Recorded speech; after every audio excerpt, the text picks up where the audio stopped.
புனிதர் பிரான்சிஸ் சவேரியருக்கு இப்பூவுலகில் உருவானது முதல் ஆலயம் எனும் பெருமையை தன்னகத்தே கொண்டது நாகர்கோயில் நகரில் அமைந்திருக்கும் கோட்டாறு புனித பிரான்சிஸ் சவேரியர் பேராலயம்.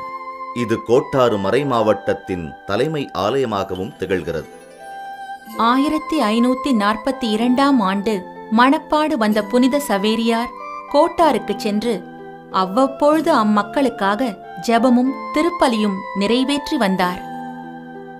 1544ஆம் ஆண்டு புனித சவேரியார் சிலுவையின் வல்லமையால் படையெடுத்து வந்த மதுரை படைகளை துரத்தி திருவிதாங்கூரை காப்பாற்றியதால் மனம் மகிழ்ந்த திருவிதாங்கூர் மன்னர் இப்பொழுது ஆலயம் உள்ள இடத்தையும் அதைச் சுற்றியுள்ள இடத்தையும் வழங்கினார்.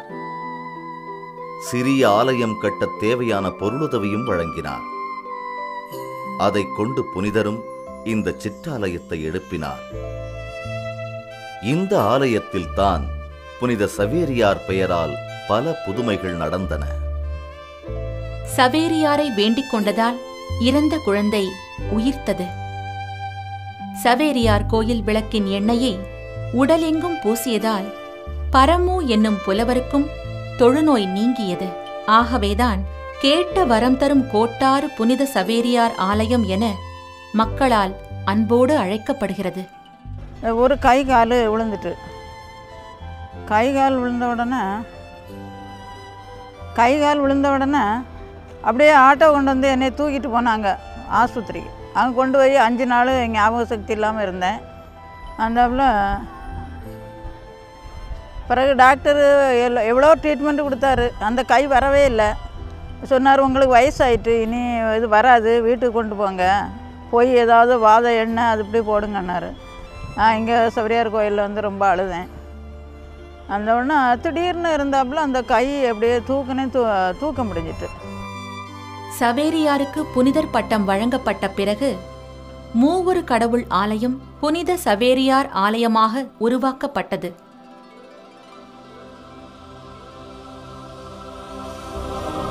ஆயிரத்தி 876 கொல்லத்தைச் சேர்ந்த கட்டிடக் கலைஞர் ஜோக்கிம் பெர்னாண்டஸ் என்பவரால் இப்பொழுதுள்ள அழகிய வேலைப்பாடும் கலை நுணுக்கமும் நிறைந்த மரப்பீடம் உருவாக்கப்பட்டது.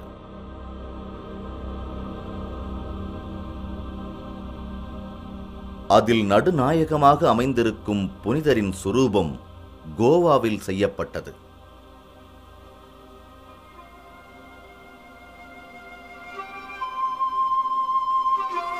இவ்வாலய பலிபீடத்தின் முன்தான் மறைசாட்சி தேவசகாயம் உடல் அடக்கம் செய்யப்பட்டுள்ளது.